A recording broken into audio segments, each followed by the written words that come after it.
तो खरीदारी की राय वोल्टस की तरफ से आ रही है, लेकिन हो रही है तो एसी के सारे स्टॉक्स में गिरावट क्यों हो रही है? उसके लिए एक डिटेल्ड रिसर्च जो है हमारे साथ स्नेही लेके आ रही है। स्नेही, बताएं क्या है ये रिसर्च और क्यों एसी शेयर्स में जो है ठंड लग गई है?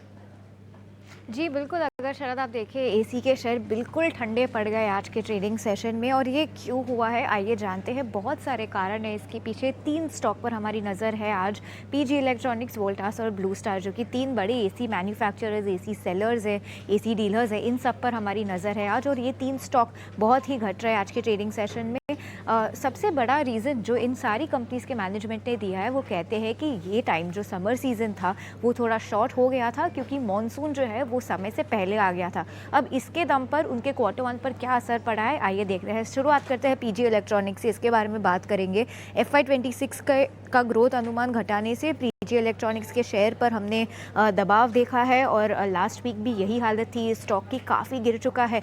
2 या 3 ट्रेडिंग सेशन में ये स्टॉक FY26 के रेवेन्यू ग्रोथ का अनुमान उन्होंने 30.3% से घटाकर 17 to 19% कर दिया है। काफ़ी बड़ा ड्रॉप आया है उनके रेवेन्यू, पैट, कैपेक्स गाइडेंस, इन्होंने सब मेट्रिक्स पर अपना गाइडेंस हल्का किया है और कट किया है। इसके दम पर पीजी इलेक्ट्रॉनिक्स का स्टॉक आज दबाव में है। वोल्टास के बारे में बात करेंगे तो मैनेजमेंट कमेंट्री भी काफ़ी होपफुल नहीं है। उनके सारे आंकड़े एस्टिमेट से मिस है। नेट प्रॉफिट में हमें 50% से ज़्यादा हमने फॉल देखा है ईयर ऑन ईयर बेसिस पर, तो काफ़ी बुरे नंबर्स आए थे वोल्टास से भी। और वो कहते हैं कि समय से पहले मॉनसून आने की से बिक्री में भारी गिरावट देखने को मिली है, जैसे कि बाकी सारे प्लेयर्स इन सेगमेंट में से कह रहे हैं। जून तिमाही में कंपनियों के रूम एसी आय में 13 to 34% तक गिरावट आई है और ब्लू स्टार के साथ भी यही केस था। ब्लू स्टार के अर्निंग्स भी कुछ खास नहीं आए थे। मैनेजमेंट ऑप्टिमिस्टिक है कि जब अर्निंग सीजन आएगा तो कुछ हमें रिकवरी दिखने को मिल सकती है, बट अब जो मॉनसून सीजन है उसके दम पर बहुत वीकनेस हमें दिख रही है। लास्टली इन्वेंट्री लेवल्स के बारे में बात करते हैं। एक अच्छी समर की उम्मीद रखते हुए इन सारे एसी डीलर्स ने अपनी इन्वेंट्री बहुत हाई रखी थी और इसके दम पर जो मॉनसून आ गया जल्दी, उसके दम पर इन्वेंट्री की बिक्री हुई नहीं है इतनी जितनी की उम्मीद थी। इसके दम पर उन्होंने प्रोडक्शंस में कट्स अनाउंस किए आगे, क्योंकि उनके पास ऑलरेडी काफ़ी बड़ा एक इन्वेंट्री ओवरहैंग है। अगर इनके 52 वीक हाई से देखेंगे तो पीजी इलेक्ट्रो प्लस 52% लोअर है उसके 52 वीक हाई से, तो काफ़ी बड़ा फॉल हमने लास्ट 52 वीक्स में देखा है। वोल्टास 36% डाउन है। ब्लू स्टार के बारे में बात करें तो 27% का कट हम यहाँ पर देख रहे हैं, तो काफ़ी बड़ा कट आ रहा है इनके स्टॉक प्राइसेस पर। तो इन सारे कारण की वजह से management commentary, Q1 earnings, monsoon का प्रेशर, इन सब कारण की वजह से एसी स्टॉक्स काफ़ी ठंडे हैं। बिल्कुल, सारे रीजंस बता दिए और सारा जो एसी स्टॉक्स है वो आपके स्क्रीन पे दिख रहा है कि सारे शेयर्स ठंडे पड़े हुए हैं आज दिन के ट्रेड में। लेकिन अजित, जरा बताएं, ब्लू स्टार, वोल्टास, सारे एसी स्टॉक्स में गिरावट आ रही है। जिस तरह कमेंट्री आई कि जो समर की जो सेल्स है वो इम्पैक्ट हुए थे क्योंकि एक अर्ली मॉनसून आया था।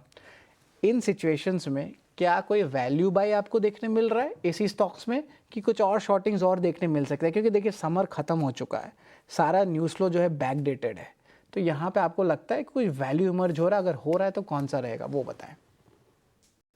बिल्कुल देखिए यहाँ पे शरद, हमने रिकवरी भी देखी थी पिछले करीब 4-5 महीने की अगर बात करेंगे across the board. Majority of the counter struggle ही कर रहे थे, मींस एक मार्जिनल रिबाउंड जरूर देखने को मिला था, पर कुछ खास पार्टिसिपेशन यहाँ पे नहीं था। तो जो एक करेक्टिव फेज हम देख रहे हैं मोस्ट ऑफ दीज या आपके कंज्यूमर ड्यूरेबल वाले बास्केट में, तो वो अभी भी कंटिन्यू कर रहा है। वोल्टा जैसे कि मुझे लगता है कि यहाँ पे आपको रिस्क रिवॉर्ड अच्छा है, बिकॉज अगर आप इन्वेस्टमेंट के बारे में सोच रहे हैं, 1920 से गिरना शुरू हुआ था, करीब करीब 1140 पे एक बेस बना के फिर एक रिकवरी आई।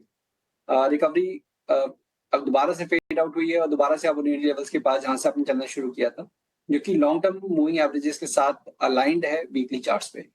तो मुझे लगता है कि यहाँ पे आपको स्टेबिलिटी है।